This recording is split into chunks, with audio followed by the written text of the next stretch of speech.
Break के बाद इस्तकबाल। अब बात करते हैं बिहार की। बिहार सरकार ने ईएसआईसी को 150 बेड का कोविड अस्पताल बना तो दिया, लेकिन यहां डॉक्टर ना के बराबर है।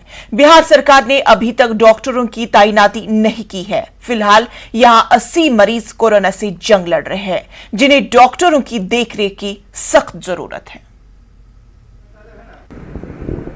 हम मौजूद है ईएसआई अस्पताल बिहटा में। यहाँ पे 100 बेड पूरी तरह से फुल हो चुका है। अब यहाँ से भी मरीजों को दूसरे जगह जाना पड़ रहा है। आप देख सकते हैं हमारे पीछे ये ईएसआई अस्पताल है और इस अस्पताल में 100 बेड जिला प्रशासन की तरफ से लगाया गया था। 50 बेड पहले से मौजूद था, सभी फुल हो चुके हैं। अब यहाँ जो भी मरीज आ रहे हैं अब दूसरे जगह जा रहे हैं।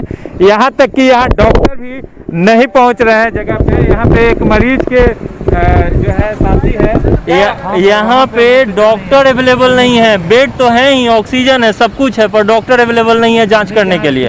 डॉक्टर रहेगा तब न अस्पताल है। बिना डॉक्टर के अस्पताल तो हम लोग घरे नहीं बना ले हैं। क्या मुश्किल हो रही है? अभी हम लोग आए हैं यहाँ पे, जरूरत है डॉक्टर का। यहाँ डॉक्टर बिठा दिया है जूनियर एमबीबीएस, कोई बढ़िया डॉक्टर नहीं है। ऊपर से डॉक्टर बोलता है कि हमको तो जानकारी ही नहीं है, इसके स्पेशलिस्ट तो यहाँ ये नहीं है, तो हम लोग दूसरे जगह शिफ्ट कर रहे हैं। और क्या करें? तो बेकार में यहाँ पे बेड लगाया हुआ है ना। इलाज हो रहा है, जाके अंदर देखिए बेड है, डॉक्टर ही नहीं है। डॉक्टर रहेगा तब नहीं इलाज होगा, बिना डॉक्टर का इलाज नहीं होगा।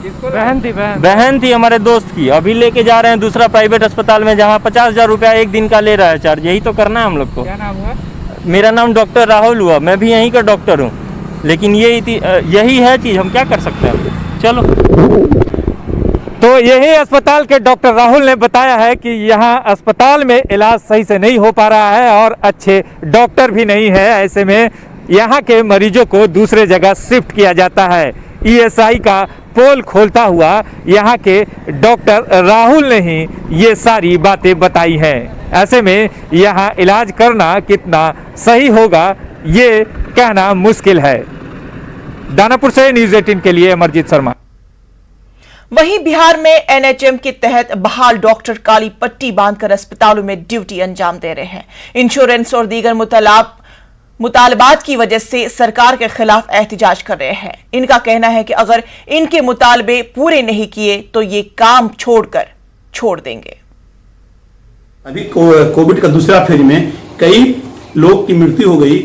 बीरबल कुमार स्वास्थ्य प्रबंधक की मृत्यु हो गई, एक डॉक्टर साहब आयुष की मृत्यु हो गई, एक मनोरंजन कुमार नालंदा वाले की मृत्यु हो गई, जिनकी एक अकाउंटेंट था दरियापुर, उनका मृत्यु हो गई कोविड में। कोई भी अनुदान राशि नहीं मिला। हम जितने संविदा कर्मी हैं हम काम कर रहे हैं, अग्रिम पंक्ति में काम कर रहे हैं, उनका एक भी का बीमा नहीं है। सरकार से मुख्य मांग है कि बीमा हमको दिया जाए और सुरक्षित हम लोग को जीने का अधिकार दिया जाए, क्योंकि सरकार के द्वारा अभी जो कोविड में मरने पर आश्रितों को पेंशन न दिया जाएगा जो संविदा कर्मी का नहीं है।